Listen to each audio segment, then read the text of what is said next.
जय माई की, हर हर महादेव, जय श्री राम। आप सभी को माँ भगवती की कृपा आप सब पर बनी रहे। भगवान श्री राम की कृपा, श्री नारायण श्री हरि विष्णु भगवान की कृपा आप सब पर बनी रहे। ऐसी मंगल कामना के साथ मैं दुर्गा गिरी आप सबका स्वागत करती हूँ भक्ति के रंग दीदी दुर्गा के संग में। अपने गुरु जी के चरणों में शत शत प्रणाम करते हुए, माँ काली अपने माता पिता को शत शत नमन करते हुए, बहुत ही सुंदर एक योग बनने जा रहा है 22 तारीख को, 22 फरवरी को, गुरु पुष्य नक्षत्र। किसी भी कारण से जो लोग अभी ये साधना नहीं कर सके, जो लोग गुप्त नवरात्रे नहीं कर पाए, या बहुत सारे बच्चे हैं जो साधना में उतरना चाह रहे हैं, आप सभी के लिए ये बहुत ही सुंदर समय है। इस वक्त साधना में उतरने के लिए आप एक दिन की भी कर सकते हैं, आप यहाँ से 11 दिन का संकल्प भी ले सकते हैं। आप इस 22 फरवरी से 21 दिन का संकल्प, 40 दिन का संकल्प, कोई भी संकल्प उठा के कोई भी साधना आप शुरू कर सकते हैं। बहुत सारे बच्चों के सवाल हैं कि भगवान को कैसे, भगवान की कृपा प्राप्त हो कैसे। देखिए, भगवान जो है ना, भगवान सिर्फ भाव से चलाए जा सकते हैं। आपकी एक एक बात उन तक पहुंचती है। क्या भगवान आपकी पुकार सुनते हैं? तो हाँ जी, भगवान आपकी पुकार सुनते हैं। बहुत सारी समस्याएं लोगों के जीवन में मैं मानती हूँ, लेकिन ये हमारे ही कर्मों का फल होता है कि हम को वापस, लेकिन जहाँ आँख खुले वहीं सवेरा।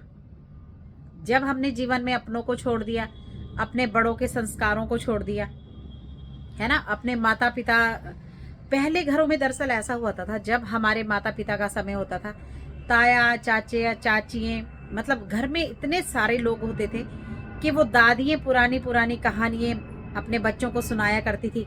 श्री राम के बारे में बताया करती थी, परशुराम जी कौन है उनके बारे में बताया करती थी, सनातन धर्म की बात हुआ करती थी घर में। लेकिन आज दादा दादी घर में है नहीं, दो दो माँ बाप हैं बस, माँ बाप और बच्चे, वो भी वर्किंग है। बच्चों से बात करने का समय आपके पास नहीं है। बच्चों को धर्म के बारे में क्या बताएंगे, अपने ही बारे में बात करने का टाइम हमारे बच्चों के पास, हमारे पास नहीं है। तो सबसे पहले तो अपने जीवन में सही, आज की न्यू जनरेशन के लिए ये सबसे बड़ी जो आज की वीडियो है, जो बच्चे हमारे बढ़ रहे हैं, जो बच्चे हमारे जवान हो रहे हैं, जो नई पीढ़ी जो बढ़ रही है, आप लोगों को अपने सनातन धर्म में उतरना है।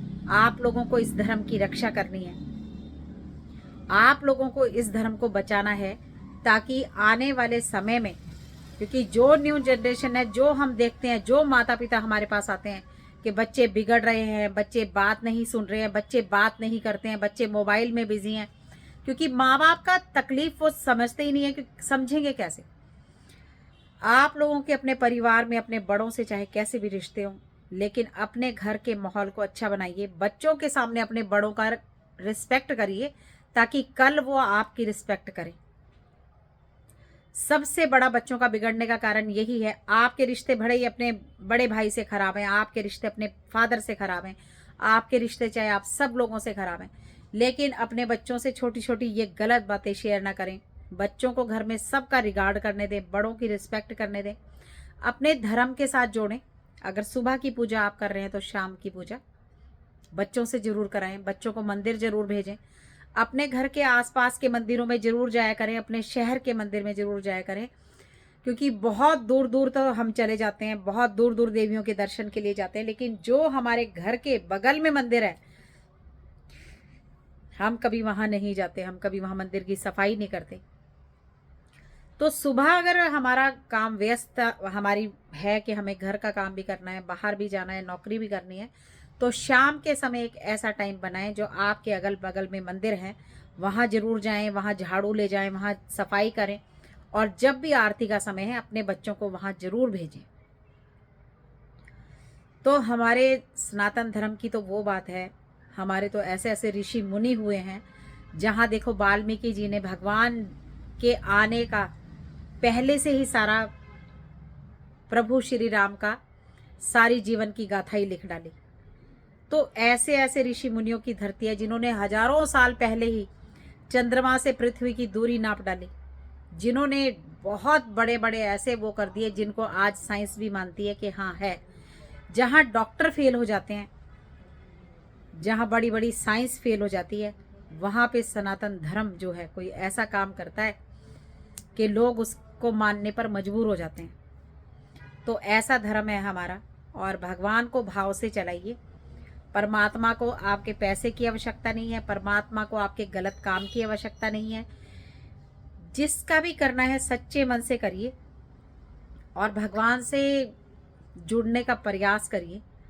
आज कुछ ऐसी बातें मैं आपको बता रही हूँ कि कुछ इस तरह के जो लोग बहुत ज़्यादा परेशान हैं, जीवन बदल ही नहीं रहा है, घर में बहुत ज़्यादा लड़ाई झगड़े हैं। एक तो राम दरबार की फ़ोटो जिसमें हनुमान जी, माँ सीता, लक्ष्मण जी और श्री राम के साथ हैं, हनुमान जी वहाँ पे बैठे हुए हैं, या इस तरह का एक फ़ोटो राम दरबार का फ़ोटो लाके अपने एक घर में कहीं भी उसको स्थापित करिए जहाँ आप लोग सबसे ज़्यादा बैठते हैं, या घर का वो माहौल जहाँ पे झगड़ा बहुत होता है। एक जब विष्णु श्री कृष्ण फन के ऊपर नाचे थे, जब उन्होंने डांस किया था, कालिया नाग के ऊपर डांस किया था, जिनके घर का वातावरण बहुत खराब है, जिनको बहुत समस्याएं जीवन में आ रही हैं, जिनका राहु केतु बहुत परेशान कर रहा है कि बार बार आप झटके खाते हैं, आपका काम चल भी पड़ता है, फिर गिर जाते हैं, फिर नीचे आ जाता है, फिर चलता है।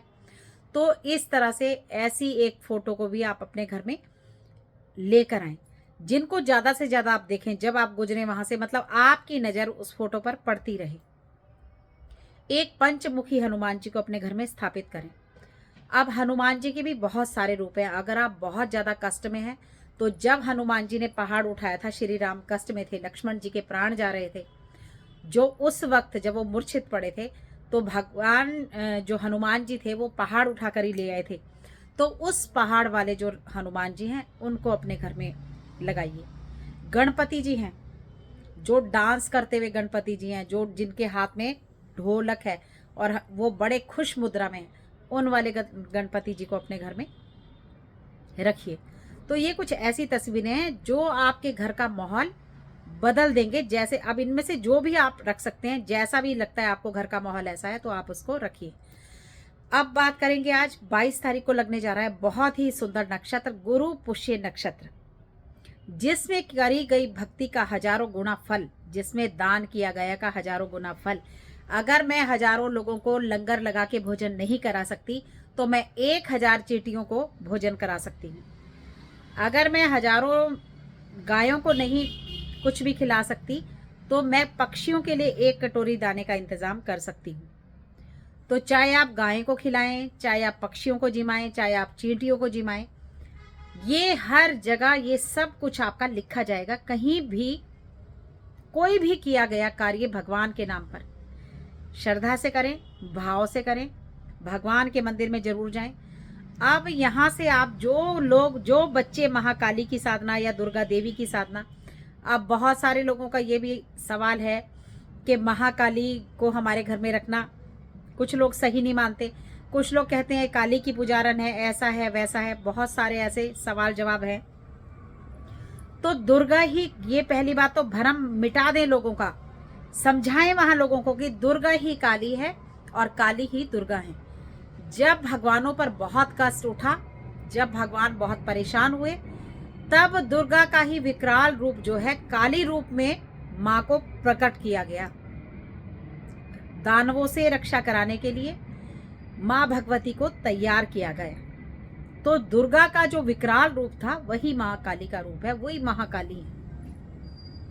तो जो लोग भी साधना नहीं कर सके, वो परसों यानी कि 22 तारीख से आप इस साधना को कर सकते हैं। जिनका किसी भी कारण से नहीं हो पाया, कोई भी समस्या आ गई, कुछ हो गया, किसी के घर में मौत हो गई थी, कोई मतलब किसी की बीच में साधना रह गई, किसी के घर में बच्चा हो गया, वो 22 तारीख को अपना हवन कर सकते हैं। जिनका हवन रह गया या जिनकी साधना बीच में रह गई थी, वो 22 तारीख से वो 4-5 दिन अलग से बढ़ा के आप इसको अपना गुप्त नवरात्रों को कंप्लीट कर सकते हैं।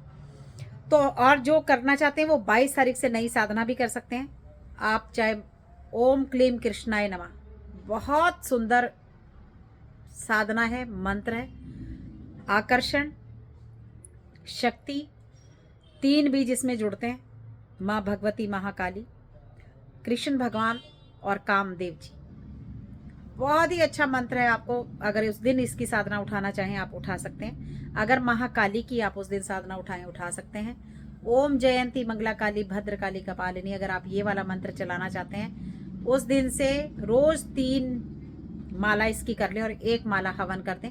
इसको 20-21 दिन का संकल्प ले लें, 40 दिन का संकल्प ले लें, जैसे भी आपको सुविधा लगती है। आप हनुमान चालीसा का संकल्प, जो भी आपके देवी या देवता हैं या इष्ट हैं।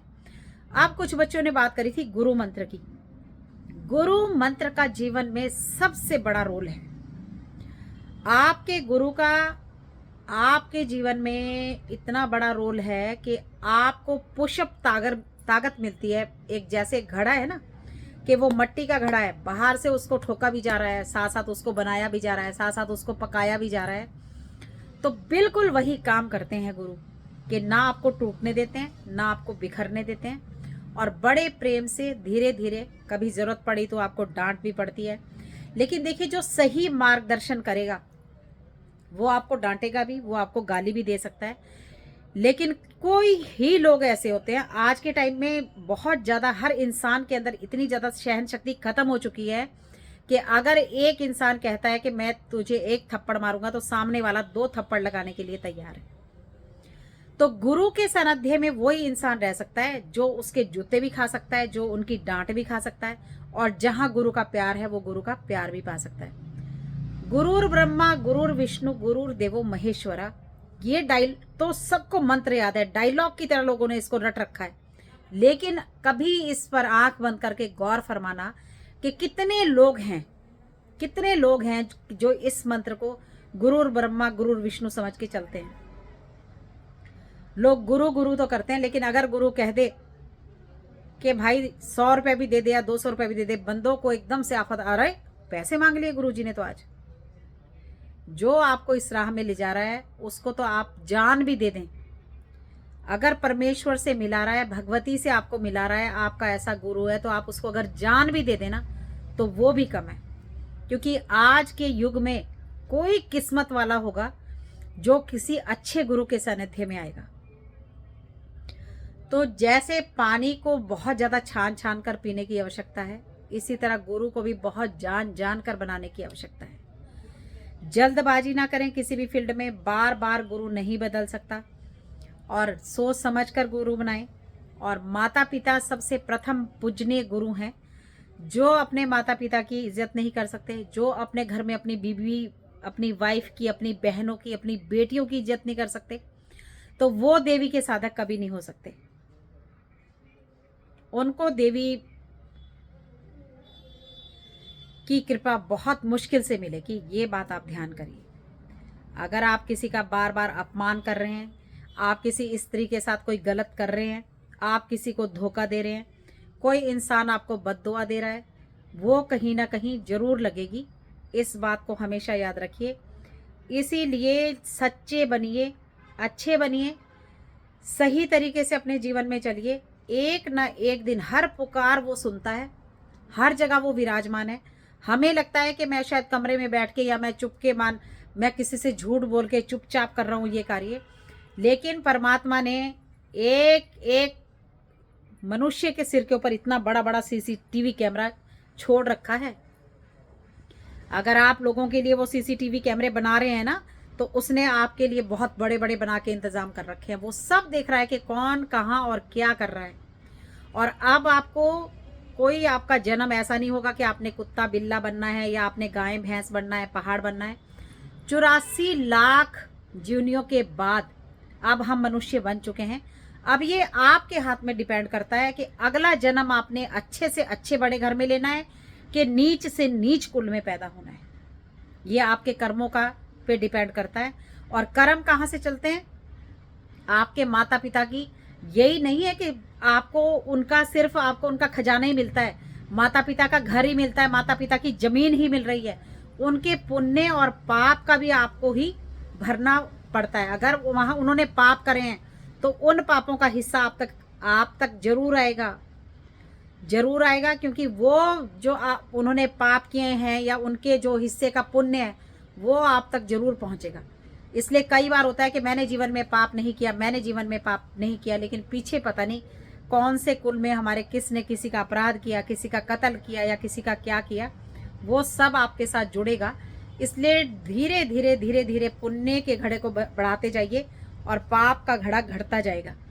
पूरा बैंक बैलेंस की तरह चलता है भगवान के घर में ये हिसाब किताब।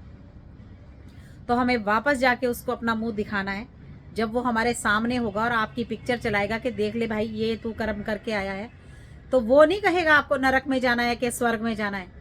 वहां तो दरवाजे बन रखे हैं बस, फिर आपको खुद ही मुंह झुका के उसी तरफ जाना पड़ेगा। क्या कहोगे मैं क्या करके आया। इसलिए अपने कर्मों को अच्छा करिए, चाहे पक्षियों की सेवा करिए, बुजुर्गों की सेवा करिए, अपने घर के आस पड़ोस में कोई गरीब हैं उनकी सेवा करिए, किसी का तन ढकिए, किसी को सर्दी से बचाइए, किसी के पाँव में जूता पहनाइए।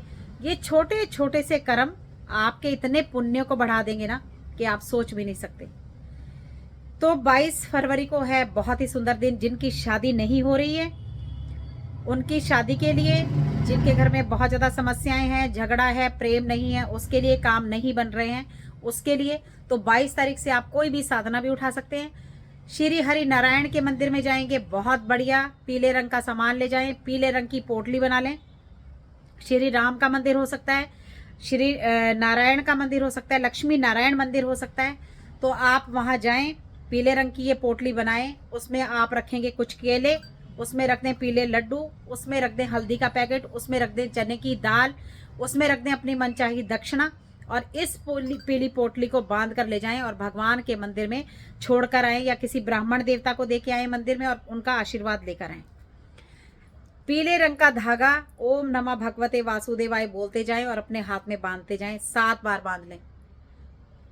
पीले रंग का धागा ओम नमः भगवते वासुदेवाय बोलते हुए तुलसी जी को बांधना है, तुलसी जी को बांध लें। ओम नमः भगवते वासुदेव बोलते हुए पीले रंग का 1.25 मीटर कपड़ा केले के पेड़ में बांध कर आएं, चने की दाल और पीली हल्दी 1 रुपए का सिक्का वहां चढ़ा कर आएं और केले के पेड़ के नीचे 1 दीपक देसी घी का जला के आएं। अब आपके बेटे की शादी नहीं हो रही, आप ये मनोकामना से जलाएं। आपके अपनी शादी नहीं हो रही है तो आप अपनी शादी के लिए करें। आपका काम नहीं बन रहा है तो आप करें। उस दिन पीले रंग का महादान है, गुरु पुष्य नक्षत्र है, गुरु धारण करना, इस दिन उपाय करना, गुरु मंत्र को चलाना, गुरु शक्ति को, जो भी गुरु मंत्र है इस दिन से संकल्प कर लें, 21 दिन का, 40 दिन का। गुरु मंत्र फिर वो काम करता है जीवन में कि जहां भी आपको आवश्यकता है, कोई बीमारी लग गई है, गुरु मंत्र पढ़िए, फूंक मारिए, पानी पी लीजिए, पानी पिला दीजिए। गुरु मंत्र का ओम नमः भगवते वासुदेवाय नमः का 7 गांठ पीले धागे में बांधते जाइए। ओम नमः भगवते वासुदेवाय, ओम नमः भगवते वासुदेवाय करके गांठ लगाते जाएं और 7 बार लगा लें और उस धागे को अपने हाथ में बांध लें। पीला धागा करके, कच्चे सूत को पीला धागा हल्दी से करके पीपल के पेड़ में 7 बार घुमा के वो पूरा हो जाना चाहिए। गीठ नहीं बांधना है, उसमें थोड़ा सा फंसा दीजिए। 7 बार घूम घूम के पीपल के पेड़ में। बहुत ही जबरदस्त, बहुत ही अच्छा उपाय है। आप इस उपाय को करके देखिए, आपके जीवन में इतना आपको मतलब इतनी अच्छी एक आपके जीवन में ऊर्जा प्राप्त होगी। पीपल के पेड़ में 7 बार कच्चे सूत को पीला करके लपेट के आइए। अगर आप किसी भी समस्या से परेशान है, बोलते जाना, ओम नमः भगवते वासुदेवाय का जाप करते जाना, धागे को लपेटते जाना और विनती करते जाना कि मेरे ये समस्या हो रही है, मेरी शादी नहीं हो रही है, या मेरे घर में पैसा नहीं आ रहा है, मेरी नौकरी नहीं लग रही है, बहुत जल्दी काम बनेगा। तो ये थी छोटी छोटी सी कुछ जानकारी गुरु पुष्य नक्षत्र की। और हम भी देंगे गुरु पुष्य नक्षत्र पर बहुत सारे बच्चों को जो है दीक्षा देने जा रहे हैं, जिसमें से बहुत सारे बच्चे यूट्यूब से ही हमें मिले हैं। और भगवती की कृपा से ये काम मैं करती नहीं थी कभी भी, लेकिन ये अपने बच्चों को मोती छांट के एक माला बनाने हम जा रहे हैं। वो सिर्फ किस लिए कि ये बच्चे भटके ना और बहुत अच्छे तरीके से आप औरों का भी मार्गदर्शन कर सकें। तो लोगों को चैनल के बारे में बताएं, लोगों को अपने पास से जोड़ें, लोगों को ये ज्ञान जो है घर घर पहुंचाएं। सनातन धर्म एक ऐसा धर्म है जो युगों से चलता आ रहा है और युगों तक चलेगा, जिसको हमें संभाल के रखना है, अपने बच्चों को इसके बारे में बताना है। तो जय माता की, हर हर महादेव, जय श्री राम। आप सभी को बहुत बहुत आप सभी का धन्यवाद, मुझे इतना प्यार देने के लिए, इतने सारी वीडियो को लाइक करने के लिए। और मुझे ये कुछ ज़्यादा आता नहीं, इसीलिए मैं बस साधारण सी भाषा में जो मैं समझाती हूँ आप समझ जाया करें। बस यही मैं चाहती हूँ कि घर घर तक पहुँचाना है सनातन धर्म को, घर घर में जलानी है माँ दुर्गा के नाम की जोत। तो हर घर तक प्रचार करिए हमारा महादेवी का, माँ भगवती का ये चैनल है। तो सभी को जय श्री राम, हर हर महादेव, हर हर महादेव।